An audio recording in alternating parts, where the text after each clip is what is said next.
Caitlin Clark stepped back onto the court after missing just one game with an ankle injury. She wasn't greeted with sympathy. There were no soft questions, no excuses.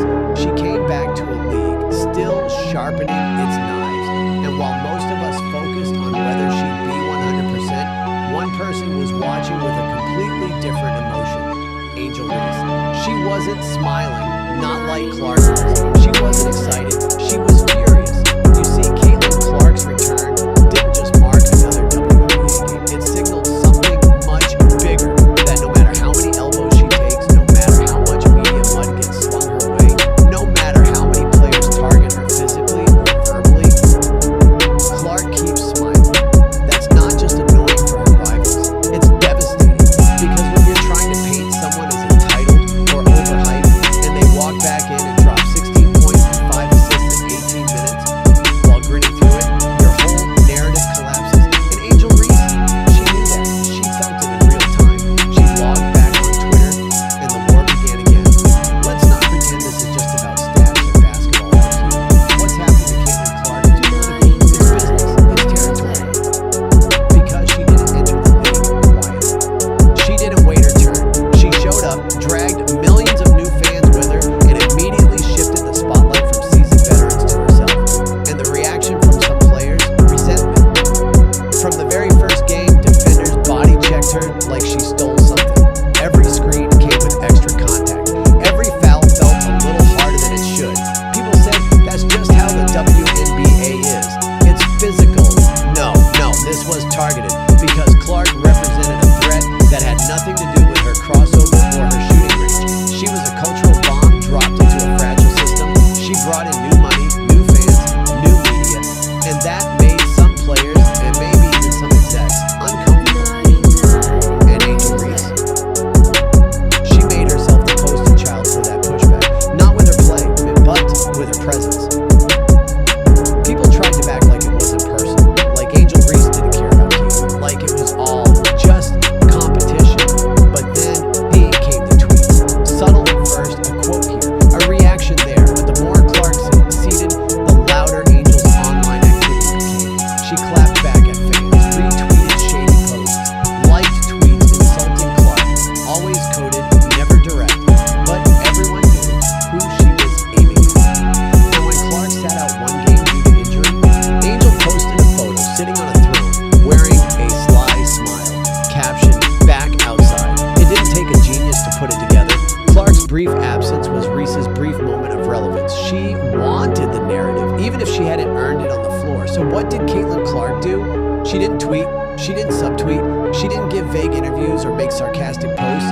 She healed up, suited up, and casually dismantled the Mystics. In 18 minutes, dropped 16 points, 5 assists, and a reminder to the entire league. I don't need your validation, I create my own. And here's the killer part.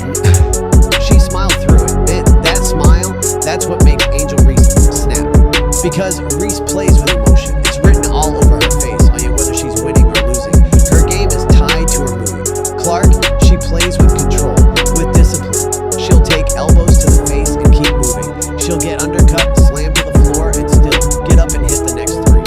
It's maddening for her critics. They want a reaction, they want her rattled. Instead, she gives them highlights. After Clark's comeback performance, the noise wasn't just from fans. Even opposing coaches, who should be strategizing to shut her down, couldn't help but praise her loudly. Mystics coach Eric Thibault didn't just say she's good, he called her incredible. He compared her to Steph Curry and Steve Nash. Think about that for a second. She didn't even play a full game, and an opposing coach threw out two of the greatest names in basketball history to describe her. Not because of height, but because of her passing, her pace, her understanding of space and timing, things even her critics are realizing can't be taught.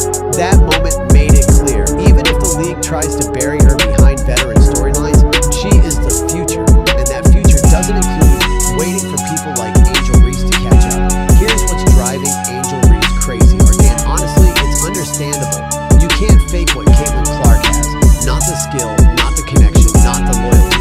Clark doesn't have fans, she has followers. Not in the social media sense.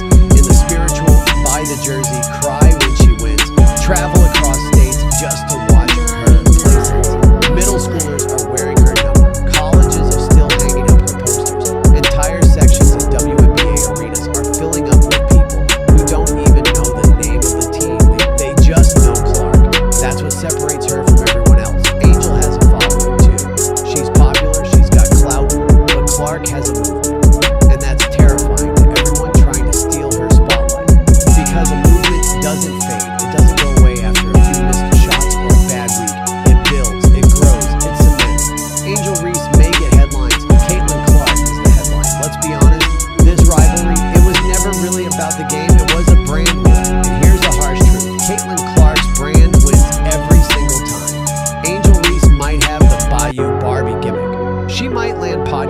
invites or fashion deals. She's doing photo shoots, collaborations, trying to shift her image from villain to misunderstood queen. But Clark doesn't have to shift anything. She doesn't need to rebrand. She is the brand. Her highlights are everywhere. Her jersey outsells every other player's. She's not on talk shows. She is the topic of talk shows. And most importantly, she earns it. She doesn't chase the spotlight. She forces it to follow her. Angel keeps trying to tweak the narrative. They hate me because I'm confident. They don't understand me. I'm the face of the league. But you can't just say you're the face of the league. You have to prove it. And Caitlin Clark proved it in 18 minutes with one bad ankle and a signature smile. Let's compare leadership. Caitlin Clark is a floor general. Watch her in-game. She's directing traffic, calling out sets, adjusting spacing. She doesn't just make plays, well, she runs the offense. When her team needs a lift, she's the voice. When the tempo drops, she speeds it up. When everyone's rattled, she settles them down. That's real leadership. Now watch Angel Reese. She plays with passion, cow, no doubt. But when things go sideways, the body language collapses. Frustration leaks into everything. Defense slips. Screens get lazy. You can see her shut down, and that affects the whole team. Leadership isn't about yelling on the bench or pumping up the crowd. It's about consistency, accountability, direction. Clark gives her team all of that. Reese, she's still figuring it out, and that's fine. She's young, there's time. But let's stop pretending these two are equals. Caitlin is already leading veterans. Angel is still trying to lead herself. After Caitlin returned and dominated 18 minutes, something subtle shifted. You saw it in interviews. You saw it in Reese's tweets. You saw it in the branding. The panic got louder. Reese's team knows what's happening. They know that every time Clark shines, Reese's relevance takes a hit.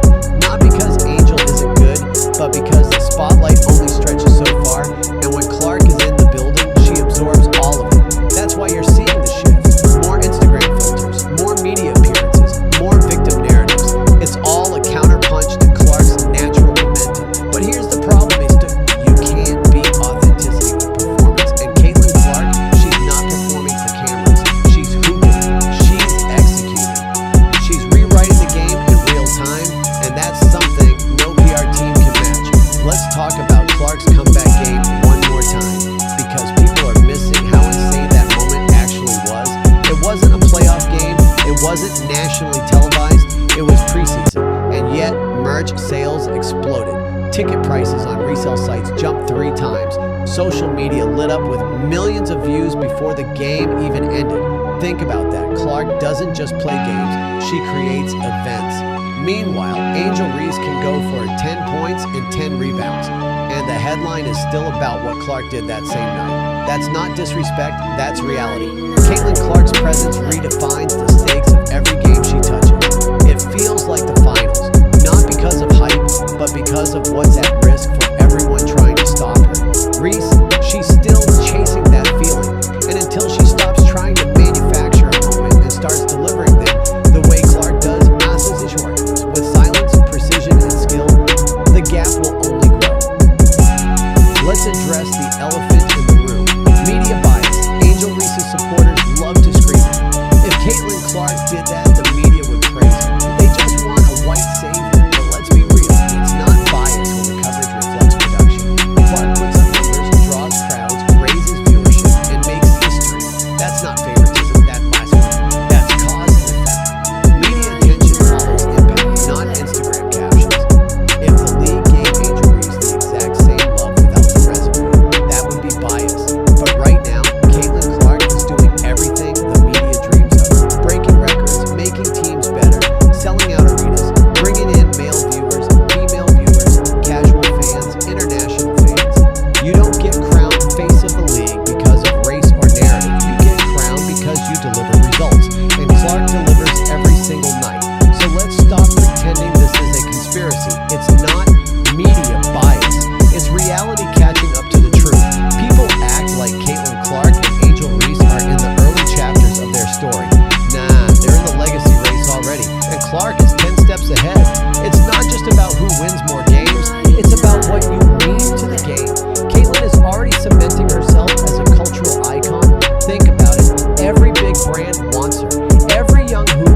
itself, and that's something you can't Photoshop, market, or tweet into existence.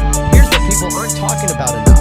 Caitlin Clark isn't just growing the WNBA, she's lifting the entire ecosystem. College viewership spiked because of her.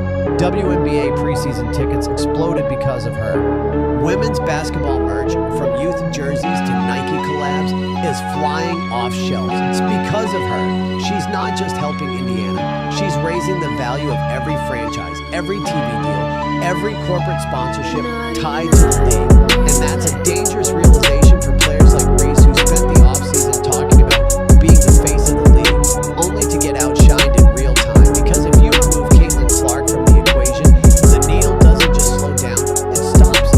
That's why some players are salty. That's why some media members are walking on eggshells, because deep down they all know she's the engine, the storm, the main event. Let's break down the off-court game, because that matters now more than ever. Angel Reese is a social media machine. TikToks, fashion posts, subtweets, captions layered in drama. She plays the game like it's a reality show. And hey, that brings views. But here's the question: does it bring respect? Because while Angel's feed is buzzing, Clark's is silent and still dominating headlines. That's real power. When the numbers are climbing and the world is watching you, even when you say nothing. Clark doesn't need to sub anyone. She doesn't need to dress it up. She shows up